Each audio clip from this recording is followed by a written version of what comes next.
I'm here with Josh, and he will be running Flint Knapping workshops in Celtic Harmony Camp on the 1st of March. Yeah. Now, why Flint Knapping? What is it? What's special Well, historically? Flint Knapping is striking stone with other stones and antler or even bone to shape the rock into different usable tools. It is the oldest skill there is. The oldest archaeological evidence of Flint Knapping goes back almost 3 million years, so a long time before us. And yeah, there's a lot you can do with it. It was used for most of our history until we discovered metals, which wasn't all that long ago in the grand scheme of things. Very interesting. Why do you personally like it though? What's there for you? I mean, I've always lived in places where flint is prevalent, so I really like the fact that I can walk along a beach or through a forest, and just with the things that I can find in that natural environment, I can make tools. I can make a blade to cut fibres and make other things. It all starts with the flint. Oh, yeah, that's really nice. And what about Celtic Harmony itself? Why do you think this is a lovely location to do Flint Knapping workshops? Well, you've got the right things here. You've got the roundhouses and lovely displays of all the prehistoric tools and skills.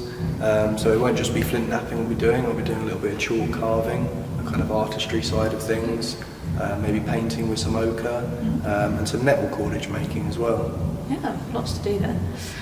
What do you think, what will the sessions more specifically have, and sort of what ages are you looking at to do? Which bits? So for the Flint Knapping, we're going to be focusing on making arrowheads from flint flakes. So there's a certain level of dexterity needed for that. So I think about kind of 12 plus is a good age for doing that.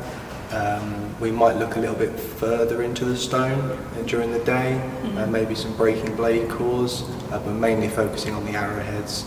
And then later in the day we'll be doing the chalk carving and the nettle cordage, which is much more accessible for younger children, just to let their creativity. We'll be using flint tools to do the chalk carving, so you'll still be getting to grips with some of the same ideas of the Flint Knapping, but using them for less deadly uses. Okay, yeah.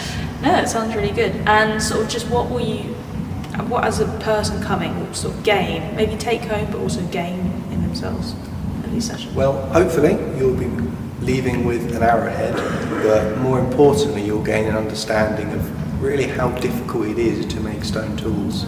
And I think when you go and look at museum pieces again, you'll gain a real respect for the level of skill and artistry that went into making those things. They weren't just practical tools, they were art in themselves.